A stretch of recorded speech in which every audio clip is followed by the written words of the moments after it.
student, welcome all of you. I am JB Sharma, your physics teacher. So student, last term पे हमने discuss किया था combination of errors, and we discussed already about the combination of error in addition or subtraction, or in the product or division.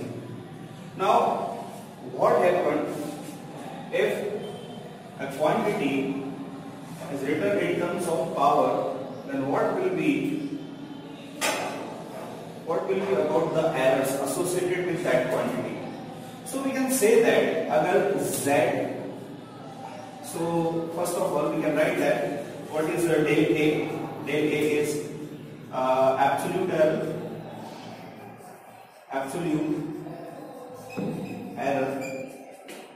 in A, and what is del Z? Del Z, absolute error in Z. Okay, if Z is written that A square, so we can say हम यहाँ पे A square को multiplication की form में लिख सकते हैं. कैसे लिख सकते हैं? Z को हम लिख देंगे A into A, ऐसा लिखा जा सकता है. अब ये तो पावर ही नहीं बचा, अब ये क्या हो गया? Multiplication of two quantities. और जब दो क्वांटिटीज मल्टीप्लाई हो रही होती हैं तो उनके जो एरर होता है उसको हम क्या लिखते हैं? उनके रिलेटिव एरर्स आपस में ऐड हो जाते हैं. तो relative error in Z is equal to relative error in A, और क्या हो जाएंगे? Add relative error in A.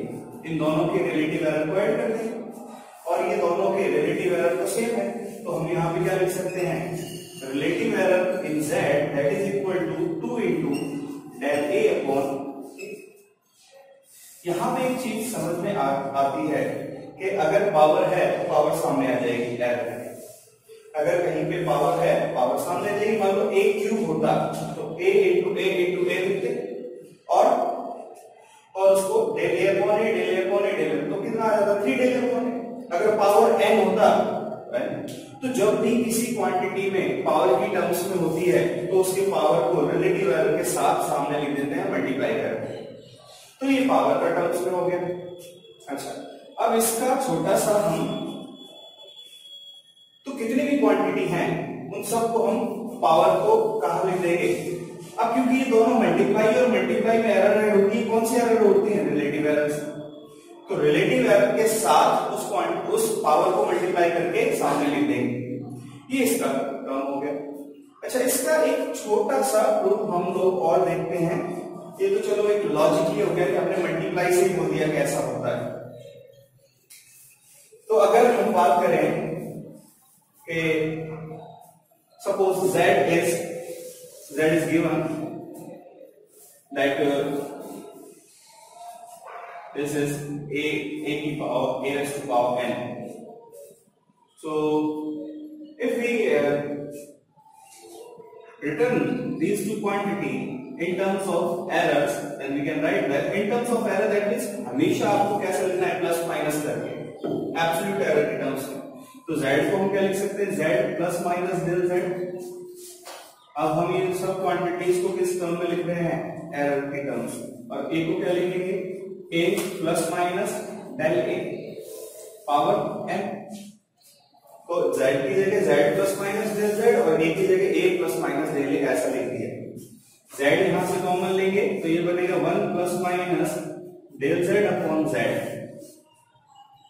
देख लीजिए, इसको मल्टीप्लाई करके देख लीजिए, इससे एक टर्म आ जाएगी z into 1z, और इसको मल्टीप्लाई करके तो z से z कैंसिल, सेम टर्म आ जाएगी. तो z को कॉमन ले लिया. इसी तरह से यहां से a को कॉमन लेंगे. a को कॉमन लेंगे तो बाहर निकल के a की पावर n हो जाएगा, और इधर बनेगा 1 plus minus del a upon a, और पावर में n. अब z इक्वल्स टू a की पावर n होता है, ये कैंसिल हो गया एक दूसरे से. यहां पे हम इसको लिख देंगे 1 plus minus del z upon z equals to 1 plus minus del a upon a और पावर n. अच्छा, अब हम जानते हैं डेल a इज एरर, और we can say that absolute error in a, and a is true value और actual value. तो error upon actual value, ये क्वांटिटी 1 से लेस है. ये क्वांटिटी कैसी है 1 से छोटी। क्यों? क्योंकि एरर तो हमेशा कम ही रहेगा एक्चुअल वैल्यू से। एरर तो हमेशा 1 kg में कितना एरर आ सकता है? 10 ग्राम, 20 ग्राम, 100 ग्राम। 1 kg में 1 kg एरर तो नहीं आ सकता। तो 10 ग्राम अपॉन 1000 ग्राम, ये क्वांटिटी हमेशा 1 से स्मॉल होगी। तो हम ये लिख सकते हैं del A upon A is very very less than 1. So we can use the binomial theorem here. 1 plus x की power n को हम क्या लिख सकते हैं? 1 plus nx. तो 1 plus minus del z upon z equals to binomial theorem हमने यहाँ लगाया है, तो 1 plus minus n del A upon A. Okay, अब 1 से 1 कैंसिल हो सकता है, तो फाइनली हम क्या लिख सकते हैं? del z upon z that is equal to n del A upon A. वही चीज हम लेके आए हैं फिर से। n का वैल्यू 2 होगा तो यहाँ 2 आ जाएगा, n का वैल्यू 3 होगा तो 3 आ जाएगा। अब बाइनोमियल थ्योरम क्या होता है, कल हमने इसके बारे में डिटेल से बात की हुई है, एग्जांपल्स के साथ बात की हुई है, तो आई होप कि आपको पहले से पता होगा। हम क्या करते हैं, हम 1 प्लस x की पावर n, फिलहाल इतना समझ लीजिए, तो हम क्या लिख सकते हैं बाइनोमियल से, ये बाइनोमियल थ्योरम की बात कर रहे हैं, मैथमेटिक्स का एक थ्योरम है, और इससे हम बाइनोमियल थ्योरम से 1 प्लस x की पावर n को क्या लिख सकते हैं? 1 प्लस nx। ये सिर्फ तभी हो सकता है जब s लेस देन 1 हो। ये वाली चीज अगर लेस देन 1 होगी तो 1 प्लस nx लिख देंगे। क्यों लिख देंगे, कैसे लिख देंगे, पूरा डिटेल से बात कर चुके हैं ऑलरेडी हम इस बारे में। तो ये हमारे पास error in case of a major quantity. तो एक बात हमारी समझ में आती है कि जो पावर होगी उसको कहां लिख देंगे? मल्टीप्लाई करके उसके रिलेटिव एरर के साथ लिख देंगे। अब मान लो एक एग्जांपल लेते हैं, इस तरह से कोई चीजें हैं, तो फिर से बार बार आपको रिपीट करवाया जा रहा है कि एरर हमेशा ऐड होगी, चाहे मल्टीप्लाई हो डिवाइड हो। मान लो इस तरह का कोई टर्म है, आपको ऐसा बोलते हैं z equals to a square plus या a स्क्वायर b की पावर 4 अपॉन c स्क्वायर, इस तरह से अगर आपको ऐसा दे दिया, और यहां पावर्स है, पावर्स के साथ साथ क्या है? मल्टीप्लाई या डिवाइड। मल्टीप्लाई और डिवाइड में रिलेटिव एरर्स ऐड होती हैं। पावर का क्या होगा? पावर को हम रिलेटिव एरर के साथ मल्टीप्लाई करके लिख देंगे। तो z में कितना एरर होगा? a में कितना एरर है? del a, b में कितना एरर है? del b, c में del c। तो z में कितना होगा? z क्या है? इन सबका कोई कोई मैथमेटिकल ऑपरेशन है। इस टाइप के क्वेश्चन एग्जामिनेशन में आपसे पूछे जाते हैं सेम। तो आप क्या करेंगे? आपको पता है मल्टीप्लाई और डिवाइड की बात हो रही है यहाँ, तो कौन से एरर को ऐड करेंगे? Relative error. तो relative error del z upon z, इसको a स्क्वायर, तो 2 को पहले लिख लेंगे, और a का relative error del a upon a, फिर मल्टीप्लाई है तो प्लस लगाएंगे, फिर 4 को पहले लिख लेंगे, b का relative error del b upon 3, फिर मल्टीप्लाई हो डिवाइड हो कुछ भी हो, माइनस तो करना ही नहीं है, माइनस लगाना ही नहीं किसी भी तरीके से। जब एरर्स को लिख रहे हैं तो आप माइनस को यूज नहीं करेंगे। तो फिर c स्क्वायर है तो फिर से प्लस, क्योंकि डिवाइड में भी एरर ऐड ही होती है, एरर माइनस नहीं होती। c स्क्वायर डिवाइड में है तो आपको क्या करना है? ठीक है, और 2 del c upon c, easy है इसको लिखना। पावर्स को मल्टीप्लाई में रिलेटिव एरर के साथ लिखते जाइए, ठीक है। एक तरीके से हम इस तरह से क्वेश्चन को सॉल्व करेंगे। तो पावर को हम रिलेटिव एरर के साथ मल्टीप्लाई में लिख देते हैं। चलिए कुछ क्वेश्चन सॉल्व करते हैं हम।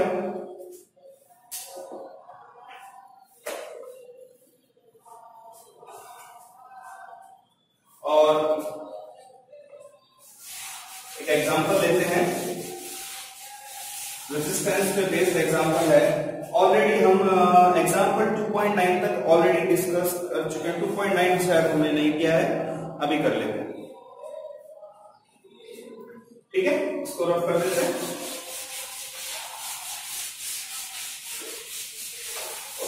एक एग्जांपल डिस्कस करें, पहले छोटा सा एग्जांपल ले लेते हैं और फिर एक और एग्जांपल लेंगे। The resistance is given R equals to VA।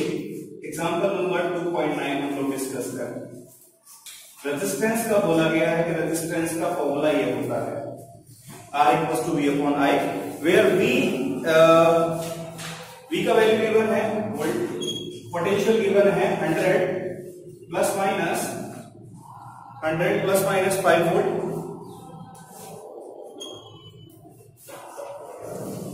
100 plus minus, तो 100 वोल्ट में प्लस माइनस 5 चलता है। इसी तरह करंट गिवन है, करंट का वैल्यू है 10 plus minus 0.2 ampere, 10 plus minus 0.2 ampere. आपसे क्या पूछा गया है? आपसे पूछा गया है find the percentage error in are. तो आपसे पूछा गया है percentage error in are, resistance में परसेंटेज एरर बताइए। यहां देखिए रेजिस्टेंस V और I को डिवाइड करने से मिलेगा, और डिवीजन में कौन सी एरर्स ऐड होती हैं? Relative errors. लेकिन यहाँ प्लस माइनस करके कौन सी एरर आपको लिखी हुई है? Absolute error. प्लस माइनस करके जो भी लिखा होता है वो एब्सोल्यूट एरर होता है। आपको क्वांटिटी के साथ प्लस माइनस करके लिखा हुआ ये कौन सा एरर है? Absolute error. अच्छा ठीक है, तो हम यहां से लिख सकते हैं del R upon R, relative error in R, ये कितना होगा? Del B upon B plus del I upon I. ऐसा लिख सकते हैं, क्योंकि अभी अभी हमने बात की थी कि डिवीजन में भी एरर ऐड होती है, लेकिन कौन सी एरर? Relative error. तो हमने रिलेटिव एरर्स को ऐड कर दिया, इससे हमें क्या मिल जाएगा? Relative error in are. Okay, आपसे क्या पूछ रहा है? परसेंटेज। तो परसेंटेज निकालना बड़ा इजी है, रिलेटिव एरर को 100 से मल्टीप्लाई कर दो और परसेंटेज का साइन लगा दो, तो क्या आ जाएगा? Percentage error. तो रिलेटिव एरर इन आर निकालना है। प्रॉब्लम क्या है? प्रॉब्लम ये है कि यहाँ कौन सा एरर दिया हुआ है? ये v किस फॉर्म में लिखा हुआ है? ये v इस फॉर्म में लिखा हुआ है, v इक्वल्स to v dash plus minus del v, ऐसा लिखते हैं। इस तरह i को क्या लिखा हुआ है? i dash plus minus del i। तो ये कौन सी एरर्स हैं? ये 0.2 और 5, ये एब्सोल्यूट एरर्स। तो एब्सोल्यूट एरर से रिलेटिव एरर कैसे निकालते हैं? Absolute error divide by true value. तो यहां से हम पहले क्या निकालेंगे? हम यहां से पहले निकाल लेते हैं del B upon B. Del B कहां है? ये रहा 5 upon 100, del B upon B, del B upon B. Error upon true value, error in relation to true value is called relative error.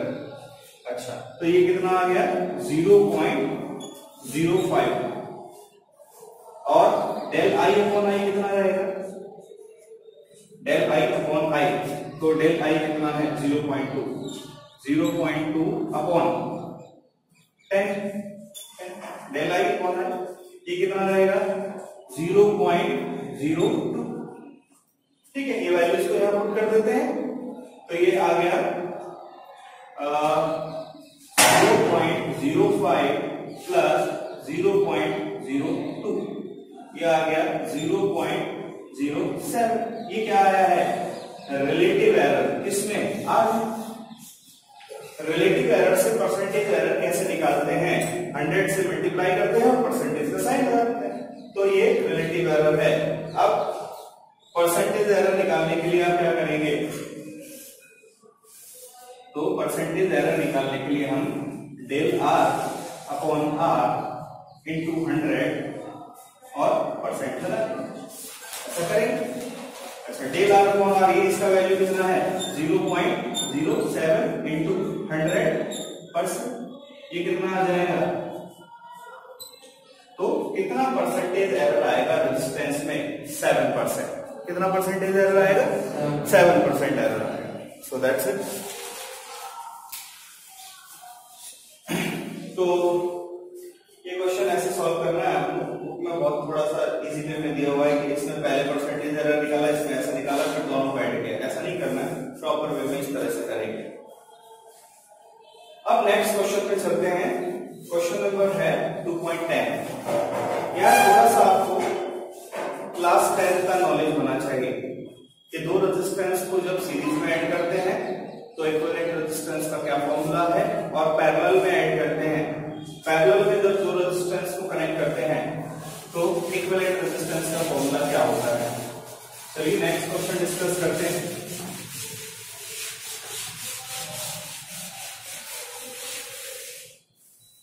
Example number 2.10। यहां पे आपको बोला गया है two resistances, two two resistors of resistances R1 equals to 100 plus minus 3 ohm and R2 that is equal to 200 plus minus 4 ohm are connected in series. दो part है इसके, पहला सीरीज और फिर parallel. Find the equivalent resistance in series combination and parallel combination. ठीक है, आपको क्या बोला गया है, सीरीज और पैरेलल कॉम्बिनेशन में आपको रेजिस्टेंस फाइंड आउट करने हैं. ओके, तो सबसे पहले पार्ट ए, सीरीज और पैरेलल कॉम्बिनेशन में रेजिस्टेंस फाइंड आउट कर रहे हैं. तो हम जानते हैं, पहले हम बात किसकी कर लेते हैं, सीरीज कॉम्बिनेशन. सीरीज कॉम्बिनेशन में दो रेजिस्टेंस को ऐड करते हैं तो फॉर्मूला होता है R equals to R1 plus R2. तो R1 और R2 को क्या कर रहे हैं, ऐड कर रहे हैं, तो एरर्स भी ऐड होंगी. कौन सी एरर्स ऐड होंगी, एब्सोल्यूट एरर्स. तो यहाँ आपको रिलेटिव एरर निकालने की जरूरत नहीं डिवाइड करके, क्योंकि एडिशन है. एडिशन में कौन से एरर्स को ऐड करना है, एब्सोल्यूट एरर्स को ऐड करना है. तो हम पहले तो टोटल इक्विवेलेंट रेजिस्टेंस कितना आएगा, तो पहले R का वैल्यू निकाल लेते हैं. तो R का वैल्यू कितना आ जाएगा, 100 plus 200, R1 plus R2 that means 300 plus minus 4 plus 3 7. ये क्या आ गया, सीरीज कॉम्बिनेशन में equivalent resistance. Equivalent resistance is series combination. अब पैरेलल कॉम्बिनेशन की बात कर लेते हैं. पैरेलल कॉम्बिनेशन में आपको आप फॉर्मूला जानते हैं. पैरेलल कॉम्बिनेशन में फॉर्मूला क्या होता है, तो पैरेलल कॉम्बिनेशन में फॉर्मूला होता है 1/R. लिख देते हैं पहले पैरेलल कॉम्बिनेशन. अब हम बात कर रहे हैं पैरेलल कॉम्बिनेशन.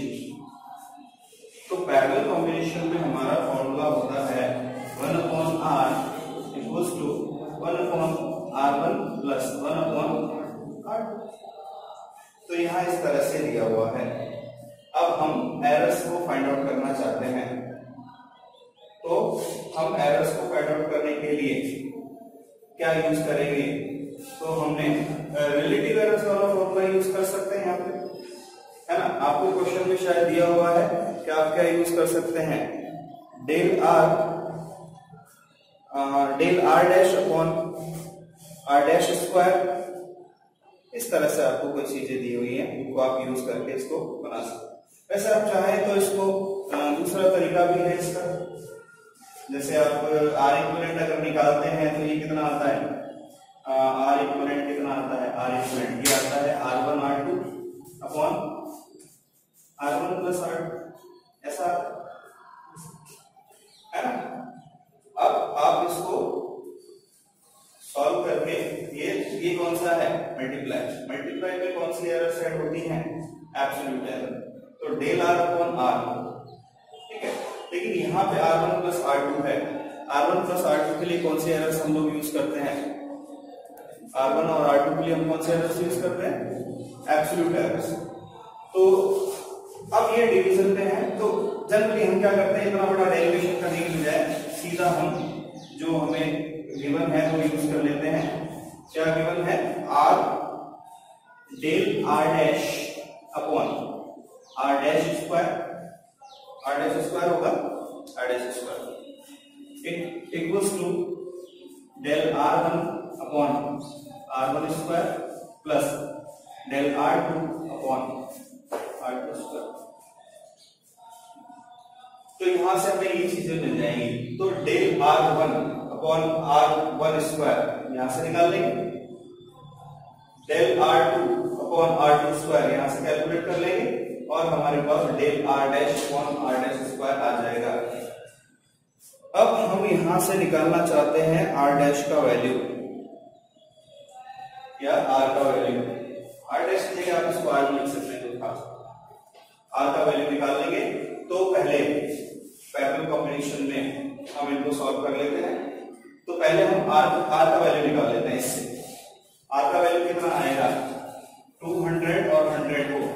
आर का वैल्यू कैलकुलेट करने के लिए आपको एरर्स को नहीं देखना है, आप इन दोनों को इस फॉर्मूले से सॉल्व करके निकाल सकते हैं। तो ये कितना आएगा, तो ये आ जाएगा 200 into 100 divided by 300। ये 2 zeros कैंसिल हो, 200/3 कितना आ गया 200/3, और 200/3 का वैल्यू होता है 66.7 ओम।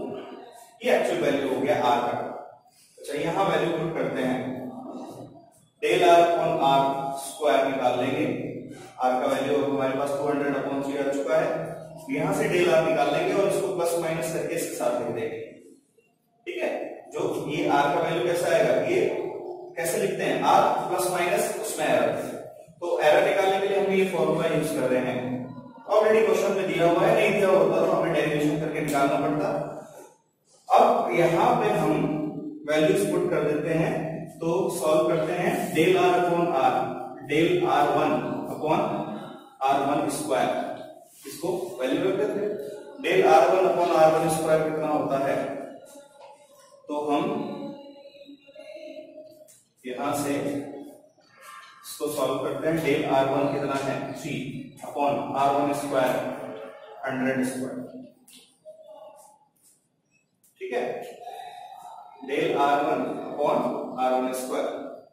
ठीक है, इसी तरह से del R2 upon R2 square, del R2 है 4 और 200 स्क्वायर। ये हमारे पास वैल्यूज आ गई दोनों। हमें क्या निकालना है, डेल आर एब्सोल्यूट एरर। तो डेल आर निकालने के लिए हम क्या कर सकते हैं, ए आर स्क्वायर को जब मल्टीप्लाई कर देते हैं तो इन दोनों को लिख लेंगे 3/100 स्क्वायर प्लस 4/200 स्क्वायर इंटू आर स्क्वायर से जब मल्टीप्लाई कर देंगे। आर स्क्वायर क्या है 200/3 ले रहे हैं फिलहाल वैल्यू, पर कैंसिलेशन में थोड़ा इजी है। 200/3 और इसका स्क्वायर करना है तो स्क्वायर। ठीक है, तो जीरोस तो कैंसिल हो गई, ये वाली 2 जीरो 2 जीरो, ये 10 की पावर 4 बनेगा, 10 की पावर 4 बनेगा, तो ये कैंसिल। तो ये कितना बनेगा 3 अंदर बचा और इधर बचा 4/4 और इधर बनेगा 4/9। जीरोस तो कैंसिल हो गई, सिर्फ इसका स्क्वायर कर लिया है, 2 का स्क्वायर 4, तो ये तो कैंसिल हो गया। क्या बन गया 4 into 4/9 मतलब 16/9 कितना होता है, 16/9 होता है 1.8। कितना होता है 1.8 होता है 1.8। 1.7 कुछ होता है, पर राउंडिंग ऑफ सर्कल्स को ऐड कर देंगे। राउंडिंग ऑफ कैसे करते हैं हम ये बात करेंगे। चलो एग्जैक्टली निकाल लो या चाहो तो 9 ये हो गया 7। ठीक है, ये हो गया 7, फिर 7 और आएगा, फिर 7 ऐसा आएगा। ठीक है, अब 1.77 को हम क्या लिख सकते हैं 1.8 लिख सकते हैं। कैसे लिख सकते हैं भैया, हमने राउंडिंग ऑफ पढ़ेंगे हम आगे तब बात करेंगे, लेकिन हम ये बोल सकते हैं कि भैया हमने एक टैक्सी की और टैक्सी का बिल बना 123.6 इतने रुपए और 60 पैसे, 123 रुपए और 60 पैसे। अब पैसे तो चलते, तो हम वो बोलता है पैसे दो, हमने बोला कितने थे, बोला इतना बिल बना, इतना बिल बनाए तो कितने पैसे दें, हमने वो बोलते हैं राउंड ऑफ करके दे दो। क्या कहते तो राउंड फिगर में दे दो। राउंड फिगर में कैसे देंगे, रुपए चलते हैं तो रुपए देंगे, तो उसके लिए हम इसको छोड़ना पड़ेगा, इसको हटा देंगे। कितना बोले, अब बताओ कितने दें 123 या 124, तो हमने बोला 124 दे दो। क्यों, क्योंकि ये वाला जो है ये 50 पैसे से ऊपर निकल गया, 50 पैसे से नीचे होता तो हम 123 दे देते, लेकिन 50 पैसे से ऊपर बिल निकल गया तो राउंड ऑफ करके राउंड फिगर में कितना दो उसको 124। तो राउंड ऑफ कैसे करते हैं, अगर जिस डिजिट को हम ड्रॉप कर रहे हैं वो डिजिट 5 से बड़ा है तो इससे पहले वाले डिजिट में 1 ऐड कर देते हैं, 124 कर देंगे। अगर ये 5 से छोटा होता, मान लो ये होता, इसको राउंड ऑफ करके कितना लिखेंगे 124 रुपीज। क्लियर है? अगर ये ऐसा होता 123.2 तो हम बोलेंगे भैया 30 पैसे तो ऊपर हुए, अब हम कितना देंगे उसको, कितना देंगे। तो अगर ये डिजिट 5 से बड़ा है तो 1 ऐड कर दो उससे पहले वाला डिजिट में, अगर 5 से छोटा है तो एज इट इज रहने दो, 1 माइनस मत कर देना, है ना। बिल बना 123 रुपए 20 पैसे और आप उसको बोलते हैं 122 ले लो, ऐसा थोड़ी होगा, ऐसा नहीं होगा। तो माइनस नहीं करना है, या तो ऐड करना है या फिर उतना ही रहने देना है अनचेंज्ड। ये राउंड ऑफ है, तो 1.77 को अगर 2 डिजिट तक हम राउंड ऑफ करें तो बताइए 1.8 बनेगा या 1.7 ही रहेगा। ये वाला डिजिट देखिए 5 से बड़ा है कि छोटा, 5 से बड़ा है, तो इसमें एक ऐड कर दीजिए 1.8, इसलिए राउंड ऑफ करके लिखा हुआ है, एग्जैक्टली आंसर 1.77 कुछ आएगा आगे। ठीक है, अब हम तो बताइए r कहां है, r हमने यहां से निकाल दिया और r में जो एरर है वो कहां है, डेल r, तो हमने ऐसे निकाल दिया। तो अब हम इसको कंबाइन करके कैसे लिख सकते हैं, हम इसको कंबाइन करके लिख सकते हैं, r का वैल्यू कितना है, r dash equals to 66.7 plus minus 1.8 ohm. ये पैरेलल कॉम्बिनेशन है, या R इक्विवेलेंट बोल दो इसको, एक ही बात। ठीक है, ये कौन सा है, मेजर्ड वैल्यू है, ये कौन सा है, एक्चुअल वैल्यू। तो मेजर्ड वैल्यू को कैसे लिखते हैं, actual value plus minus error. तो एरर हमने उस तरीके से निकाली, ये हमें क्वेश्चन में दिया हुआ है, इसलिए हमने ज्यादा एफर्ट नहीं किए, हमने इसमें वैल्यू पुट करके आंसर निकाल लिया। बस वैल्यू को डेल r अपॉन r का वैल्यू हमें निकालना है, डेल r अपॉन r को यहां से देख के डाल दिया, डेल r अपॉन r को यहां से हमने क्या निकाल लिया, फाइनल डेल r, और ये जो r का वैल्यू आया था इसको प्लस माइनस करके डेल r के साथ लिख दिया, दैट्स इट। ठीक है, तो इस वैल्यू में ये जो वैल्यूज थी ये तो दोनों आपको क्वेश्चन में ही गिवन है, आपको तो वैल्यूज पुट करके और उनके आंसर निकालने। तो रेजिस्टेंस क्या है, पैरेलल सीरीज क्या है, फिलहाल इस क्वेश्चन में आपसे वो नॉलेज नहीं पूछी गई, आपसे पूछी गई कि एरर्स को आप किस तरह से ट्रीट करते हैं। ठीक है, अब आपको एक और क्वेश्चन है, find the relative error in Z। वो क्वेश्चन आपको सॉल्व करके बताना है, बहुत छोटा सा क्वेश्चन है, 2.11 2.11 क्वेश्चन डिस्कस करते हैं। ये क्वेश्चन है, फाइंड द रिलेटिव एरर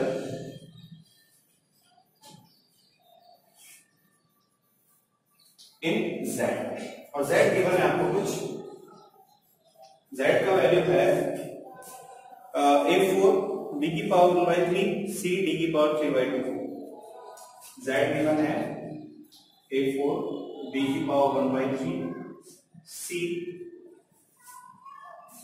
और d की power 3/2 d raise to power 3/2, ऐसा गिवन है। आपको क्या पूछा है, रिलेटिव एरर बताइए Z में। तो पावर का चेक करवाना चाह रहा है कि पावर का जो एरर है वो आपको ट्रीट करना आता है या नहीं। देखिए यहाँ पे सिर्फ मल्टीप्लाई और डिवाइड है, और मल्टीप्लाई और डिवाइड में एरर्स कौन सी एरर्स ऐड होती है, रिलेटिव एरर। मल्टीप्लाई और डिवाइड में रिलेटिव एरर्स ऐड होते हैं, तो आप इसको कैसे लिखेंगे बताइए, del Z upon Z equals to क्या लिखना चाहिए, ये वाला एरर को सामने लिख देंगे 4 फिर और प्लस 1/3